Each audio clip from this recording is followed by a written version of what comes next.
It turns out poor data quality could cost you almost $13 million a year, according to Gartner. Frankly, I'm surprised that it's not more. There's also another Gartner prediction this week that sees all IT spending segments in positive growth through 2022. And we're going to talk about roads that charge vehicles while you're driving. This is the top 5 data, AI, and analytics posts of the week, the data-driven CarCast, the weekend update where I review, highlight, recap for you what's hot and what's not in the world of data. If you like this, remember to subscribe. Click on the links down here to get access to the blog with all the resources and the links of the research and great comments and content I'm going to point to in this update. Let's get started with highlighting some amazing community leaders in the community here. I did this a little bit last week talking about Zulily and Delivery Hero and Crit and Barrel, and many of you have reached out to me and said, do more of that. We want to find out about great stories in the community. So here you go. First of all, go out and connect with David at Branch. His company helps businesses accelerate payment, and this week he did a great blog on how he accelerated the digitalization of his infrastructure. That's on my feed, and I'll make sure that I'll tag him as well so you know who he is. Then there is Yann Barrault from Carrefour. So now that's a lot of French words. I know I'm French, but Yann is spelled Y-A-N-N, and he's the CTO at Carrefour. It's a great retailer. If you're French, you're going to know who that company is, of course. He wrote a great blog on how his work with a 700 terabyte data warehouse across 80 applications, executing 100 million API calls every month, and how he transformed accelerated digitalization. It's an incredible story. Highly, highly recommend it. And again, don't worry, I'm going to tag him here so you don't have to guess his name or the name of the company if you don't know them. Carrefour is an amazing retailer.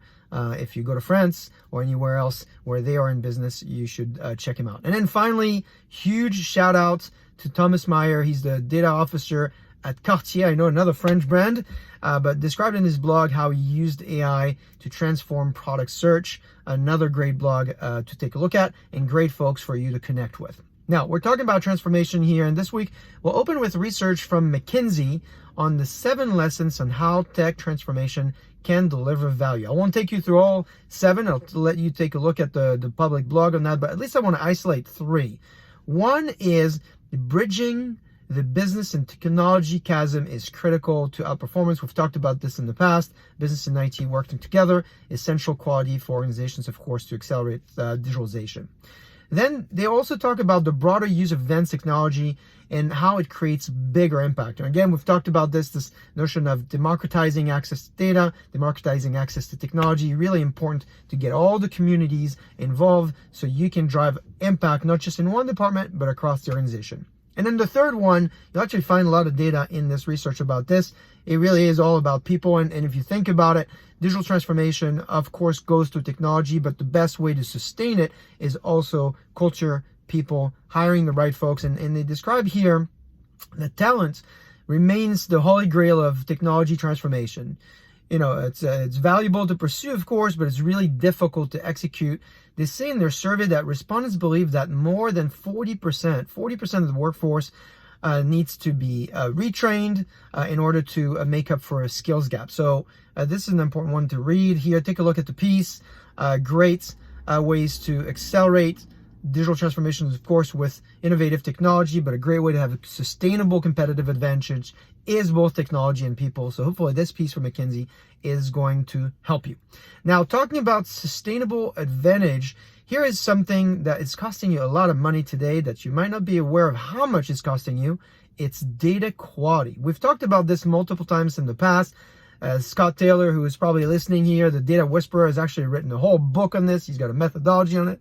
And this week, Gartner released research that, I think it's the first time I've seen this, attempts to quantify the problem on average. Now, it's going to cost you various ranges depending on the type of company you are, but they've evaluated in their research that poor data quality could cost you, wait for it, $12.8 million a year. $12.8 million a year. Now, frankly, I'm surprised that it's not more.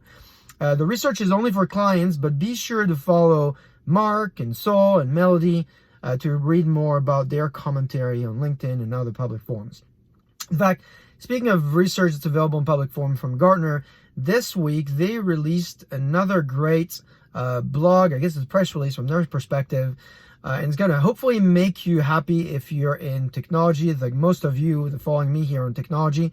And the news is that growth is back. Gartner forecasts that worldwide IT spending is going to reach $4 trillion in 2021. And there are three highlights I think worth paying attention to in their press release. One is IT no longer just supports corporate operations as it traditionally did.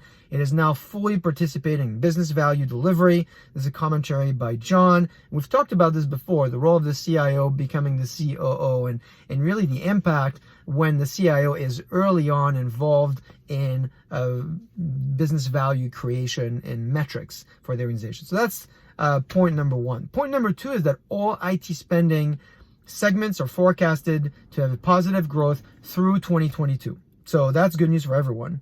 They also break it up by industry. Banking and security and insurance spending will closely resemble pre-pandemic levels as early as 2021, but retail and transportation, for instance, won't see the same recovery until closer to 2023.